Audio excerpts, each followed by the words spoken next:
আমার ঈমান খোদার কসম আমার মূল পুঁজি, আমার স্ত্রীর মূল পুঁজি, আমার ছেলেটার মূল পুঁজি, আমার মেয়েটার মূল পুঁজি।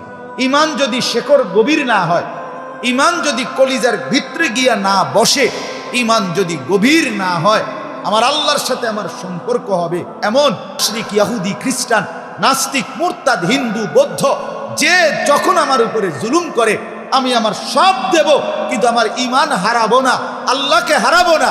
এরকম ঈমান দরকার, নয়তো টিকে থাকা বড় কঠিন হবে। দোস্ত, খামখেয়ালি করলো তুমি, আল্লাহ ভালো রাখছে দেখে এখনো ভালো আছো। হ্যাঁ, 23 লক্ষ মুসলমান ঘরহারা। ফিলিস্তিনের গাজা উপত্যকায় যেখানে হামলা করছে, 23 লক্ষ মুসলমানের বসবাস ছিল। একটি মুসলমানের একটি ঘর, এই বিল্ডিং, এই টাইলস, এই সবই তো তাদেরও ছিল না? আজ কিচ্ছু নেই। এটা নূহ নবীর কাহিনী না এই জমানায়?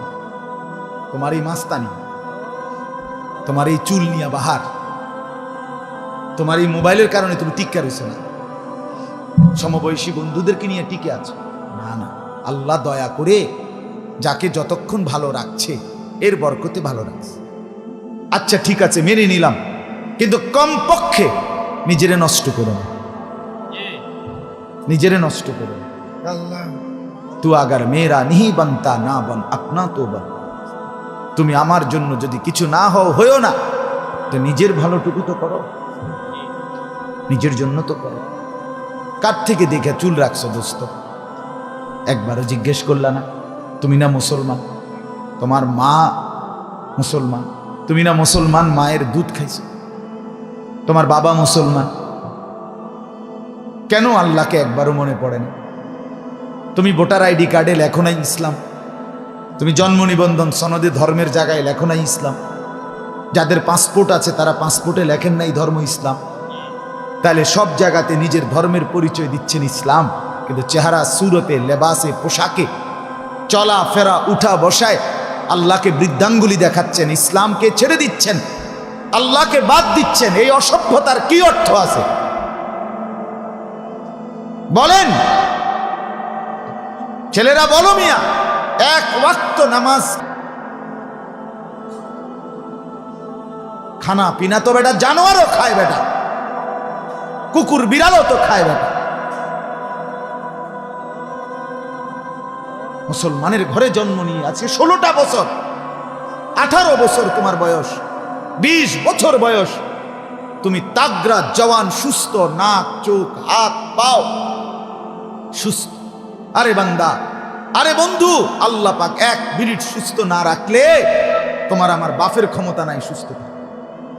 আমার আজকে 3 দিন এই চোখ উঠছে, বাম চোখ, চোখে ব্যথা, চোখ লাল হয়ে রয়েছে, দেখেন না? একটু পর পর ড্রপ, এই শুধু আপনার লাল হয়ে গেছে, এইটার যন্ত্রণাই আজকে 3টা দিন সারাক্ষণ মনে হয়। তাহলে আল্লাহ তাআলা আমাদেরকে যদি সুস্থ না রাখে, তাহলে আমাদের বেঁচে থাকার সার্বিক আনন্দ, শান্তি, স্বস্তি, নিরাপত্তা কোত্থেকে আসবে ভাই? কোত্থেকে আসবে? অনেক ছেলে তোমরা এখানে বসছো, আমি তো একজন একজন করে চিনি, বলতে পারো ইনশাআল্লাহ। অনেক ছেলে তোমাদের চেহারা দেখে বোঝা যায় 1 ওয়াক্ত নামাজ পড়ো না। মুসলমানের চেহারা মুরকার কক মুরকা, এই দুন্দুল করলা, ধনিয়া পাতা, কাঁচামরিচ, এই বাস। আর কি তা বেশি কি দুনিয়া? অতিরিক্ত খুব কিছু বনিয়া ভোগ করে ফেলছে দুনিয়া, খুব আশ্চর্য কিছু ভোগ করে ফেলছি আমরা। তাইলে আমরা কেন আমরা এমন করছি? আপনারা বাবারা একটা বারও ভাবতেছেন না? ছেলে মেয়ের নামাজের দিকে ছেড়ে দিছে, স্বামী ছেড়ে দিছে স্ত্রীকে, বেড়ি তোর মতো তুই চল। আশ্চর্য। আল্লাহ তাআলা আমাদেরকে বুঝ দান করে, আল্লাহ তাআলা আমাদের হৃদয়ে ফিকির দান করে। ছেলেদেরকে অনুরোধ করছি, বাপ, তোমরা মুসলমানের সন্তান, তোমাদের জিন্দিগি মোবাইলের জন্য না বাপ, তোমরা এই খামখেয়ালির জিন্দিগি ছাড়ো।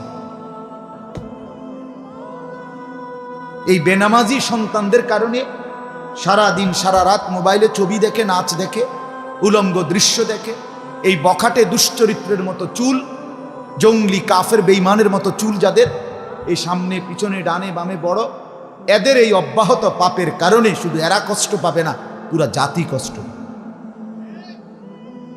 এটাই বাস্তব। আমার আখিরাতের শাস্তি আরেক রকম। আমি দুনিয়ার শাস্তি যখন দেই তখন শুধু জালেম পাপীকে দেই না, বরং অনুগত অবাধ্য নাফরমান ফরমাবরদার উভয়কে আমি জমিনের মধ্যে শাস্তি দেই।